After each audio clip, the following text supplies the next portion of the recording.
답답해서 답을 풀어드립니다. 네, 사주풀입니다. 오늘 순서 깔끔하게 시작하겠습니다. 깔끔하게 시작할게요.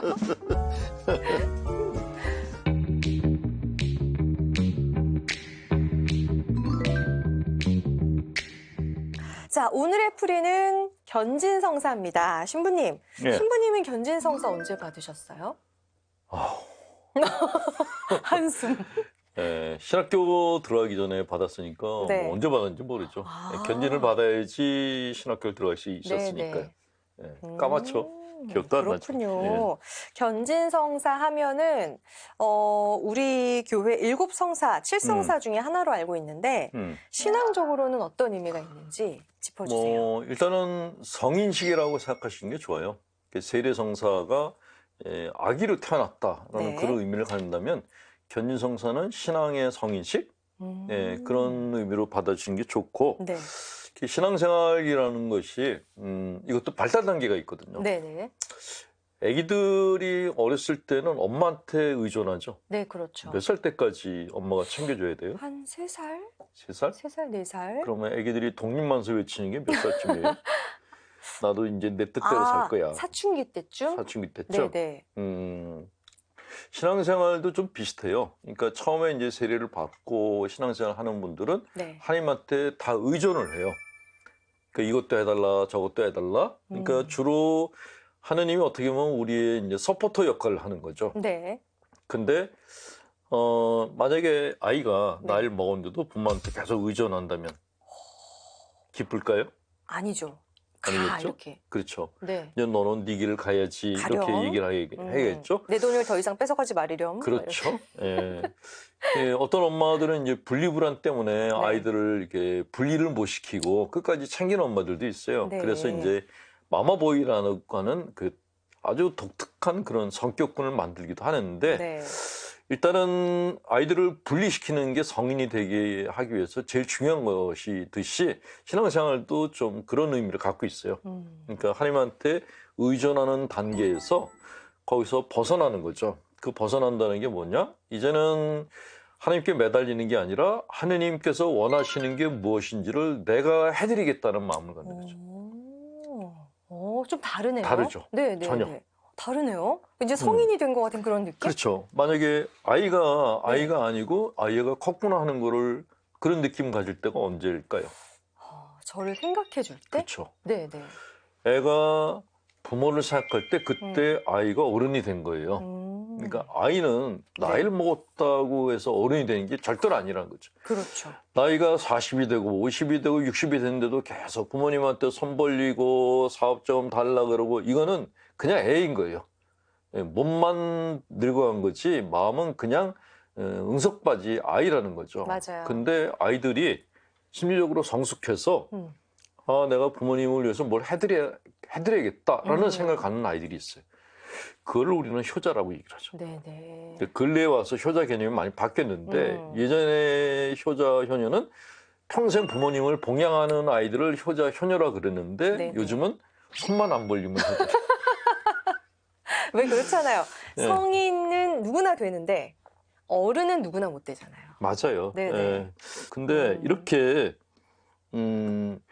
내가 자립을 해서 다른 사람들 돕겠다 이런 마음이 아니고 네. 내가 다른 사람의 덕으로 살겠다. 붙어먹고 살겠다. 그러면 이거는 덜 된 거죠. 기생충이죠. 예, 맞아요. 그래서 이렇게 어린아이 같다라는 것도 종류가 다르다 그러죠. 정말 순수한 마음을 가진 것이냐 아니면은 그냥 어린아이 같이 유치한 거냐. 그래서 차일드라이크하고 차일디시하고 다르다고 얘기하잖아요. 이게 신앙생활도 마찬가지라서 네. 내가 하나님의 마음을 헤아리고 그분의 뜻을 실천하기 위해서 내가 크리스찬으로서의 삶을 살겠다. 그러면 성숙하다라고 보는 거죠. 그런 마음가짐을 가진 사람들이 네. 이제는 내가 주님의 뜻을 헤아려서 사는 그런 강건한 마음을 이렇게 결의를 하고 싶다. 그래서 받는 게 견진성사다라고 보시면 된다는 거죠. 그래서 아무 때나 받는 게 아니군요. 그렇죠. 네네. 자기 마음이 진짜로 그리스도의 제자가 되겠다는 결심이 섰을 때 받는 게 견진성사다라고 네. 얘기합니다. 네. 성경을 읽어보시면은 네. 예수님이 하신 말씀이 네네. 좀 다르다는 느낌 같은 거 안 받으셨어요?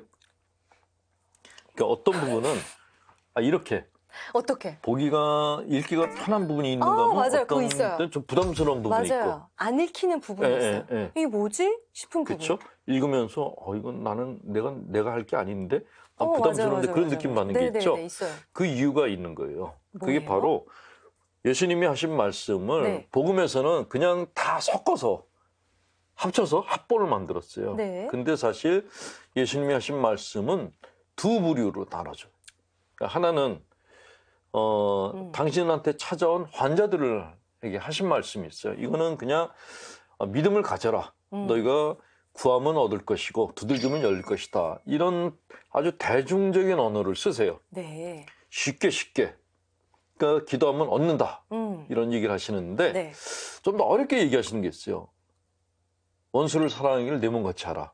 십자가를 지고 나를 따르라. 이런 얘기는 들으면은 이게 뭐야? 그러잖아요. 약간 제자들한테 하신 그렇죠. 말씀이네요. 그거는 견진성사를 받을 마음을 갖춘 그런 사람들한테 주시는 말씀인 거예요. 성인들에게, 그러니까 수도자들에게 내가 평소에 수도자같이 살겠다고 한 사람들한테 그 말씀을 주신 거예요. 그러니까 이 구분해서 묵상을 해야 되는데 우리는 그냥 처음부터 끝까지 다 읽어요. 네.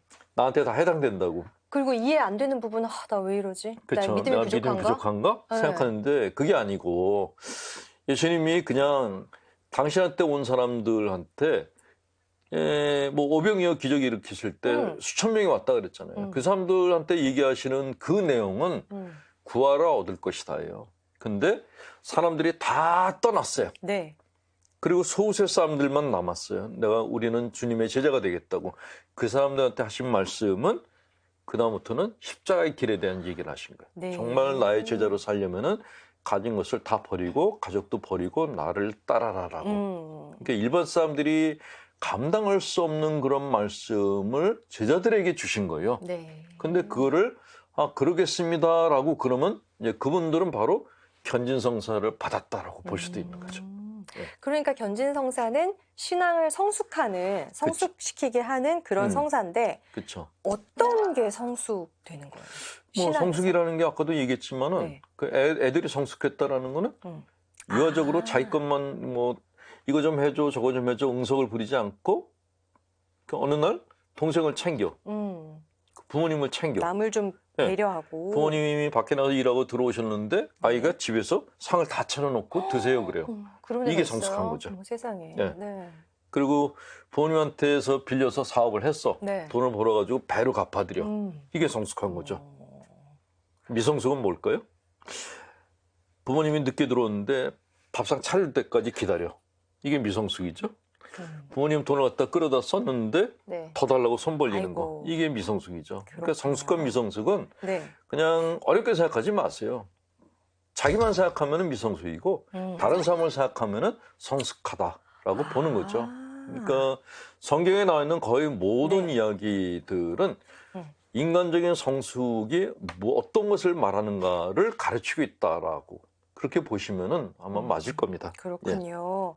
그래서 성숙한 사람들은 특징이 있어요. 어떤 특징이 있어요? 자신보다 더 힘들고 어려운 사람들을 잘 챙겨줘요. 도와줘요. 네. 그런 분들 보면은 저 사람 참 진짜 성인 같다라는 얘기를 하죠. 또 이분들은 남의 얘기를 잘 들어줘요. 네. 그를 공감, 경청 이렇게 얘기를 하거든요. 공감 능력이 뛰어나요. 그렇죠. 네. 예. 연세가 많으신데 사람들이 줄을 선 그런 분이 있는가 하면 근처도 안 가는 분들이 있어요. 뭐가 차이가 있을까요? 잘 들어주시는 분과 그렇죠. 듣지 잘 않으시는 들어주고 아랫사람들이 와서 힘들다 그러면 밥도 사주고 술도 사주고 그런 분들한테는 이렇게 후배들이 다 찾아가요. 네. 근데 찾아가는데 잔소리만 해. 아하. 꼰대질을 해. 그럼 안 찾아가죠. 잔소리에 대신에 지갑을 열어야 돼요. 그렇죠. 네네. 그리고 성숙한 분들은 네. 늘 자기가 학생이라고 생각해요. 나이가 연세가 배우는 많아도 입장이다? 인생을 배울 게 많다라고들 얘기를 하십니다. 잘난 체 하질 않으세요. 네네. 근데 미성숙한 사람들의 특징은 어떤 것이 있냐? 일단 타인에 대한 배려가 부족해. 네. 세상에 나밖에 없어. 내가 잘났어. 그렇죠. 내가 잘났어. 그러니까 내가 모든 걸 다 알아. 그러니까 니들은 나한테 배워야 돼라고 생각한다면은 네. 그게 바로 덜 떨어진 사람이라는 것이죠. 또 심지어는 나처럼 살아봐. 별로예요. 우월 컴플렉스라는 거죠. 네. 성숙한 사람은 그럼 공감과 겸손, 배려의 아이콘이다. 성숙한 사람들은 재밌어요. 재밌어요. 저도 이제 제가 많은 신자분들을 만나고 그러는데 네. 정말 재밌는 분들이 공감 능력도 뛰어나고 봉사활동도 많이 하시더라고요. 그런 분들은 놓치고 싶지가 않아요. 그래서 오랫동안 그 관계를 유지를 하죠. 네, 네. 예. 그분한테는 뭔가 하나 배우고 싶은 그런 마음이 늘 생겨요. 네. 그런데 한두 번 만났는데 가까이 하기엔 너무 먼 당신이라는 느낌을 주는 분들이 있어요.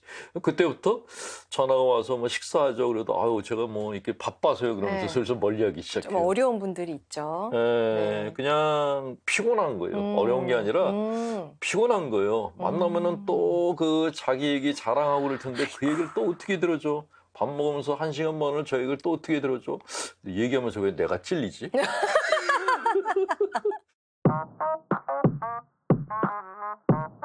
저는 과거의 기억 때문에 정신과 약을 복용하며 하루 종일 두통에 시달리며 삽니다. 자기 전 안정제와 두통약, 공황장애 약을 복용하는데 눈을 뜨면 또다시 두통에 시달리고 누군가 제 머리를 바늘로 찌르고 나사로 조이는 듯한 통증을 느낍니다. 정신과 전문의는 쓸 수 있는 약은 다 처방했다고 말하는데 왜 통증은 없어지지 않는지 너무 힘이 듭니다.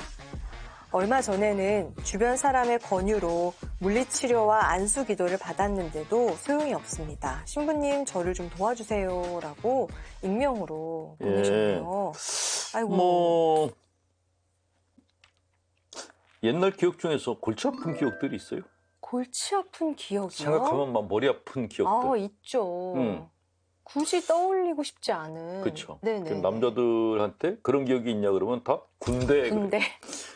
그 기억은 네. 남자들은 다 하고 싶어 하지 않습니다. 그래서 왜 군대 또 가는 꿈 꾸면 그렇게 싫다잖아요. 아유, 우리는 신학교 또 들어가는 꿈은 그 악몽이에요. 그래요? 제가 가끔 꿈을 꾸는데 네. 꿈꾸는데 내가 1학년이야. 네.